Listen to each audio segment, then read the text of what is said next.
We sometimes lie to our mothers, thinking they couldn't possibly handle the truth. Sylvia Plath wrote that she hated her mother, but in 700 loving letters never risked their relationship by telling her so. Sylvia Plath, in fact, depended on Aurelia Plath's affection and encouragement, and it was mutual. Sylvia was a talented writer, and her mother was the first to notice and never failed to support her daughter. So it's no wonder Sylvia felt that she should never fail.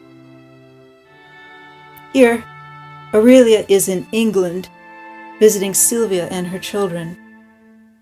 Sylvia's husband would soon leave her, and she will write tragic poems that are among the finest of the century.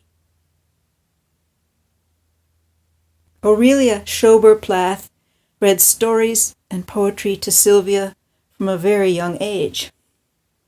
Sylvia later felt that her mother was too attentive and too close. Aurelia, as a girl, had wanted to become a writer. This is from Aurelia's high school yearbook. But Aurelia's father sent her to secretarial college. She graduated at the top of her class, and in 1930 earned a master's degree in English and German. After her first love married someone else, Aurelia married Aurelia Plath and was widowed and a single mother at age 34. Aurelia got a job as a professor at Boston University, where she was paid less than the men. She worked hard to give her children a middle-class lifestyle and send them to good schools.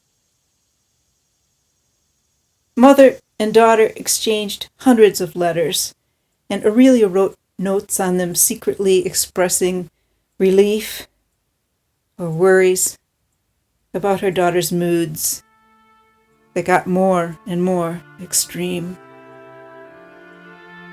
A few months before her suicide, Sylvia made a bonfire of her mother's letters. Only 2 long letters survive. They cautioned Sylvia to choose safe, rational behavior. It was a man's world, and women were supposed to smile and not complain, and cover their knees, as Aurelia covered her knees here with blue marker. Some say that Plath women's toughest battle was with each other, but Sylvia's letters describe mostly the pressures of being an ambitious woman, short on money and time, and finally a single mother. Sylvia wrote her psychiatrist that being like her mother was the worst thing that could happen. Researchers now think Sylvia had postnatal depression and was taking harmful prescription drugs.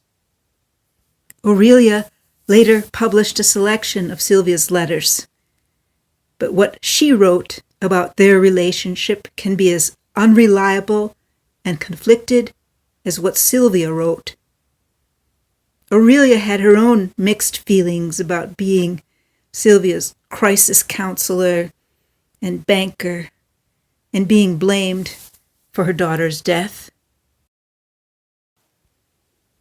She spent the rest of her long life answering questions about Sylvia.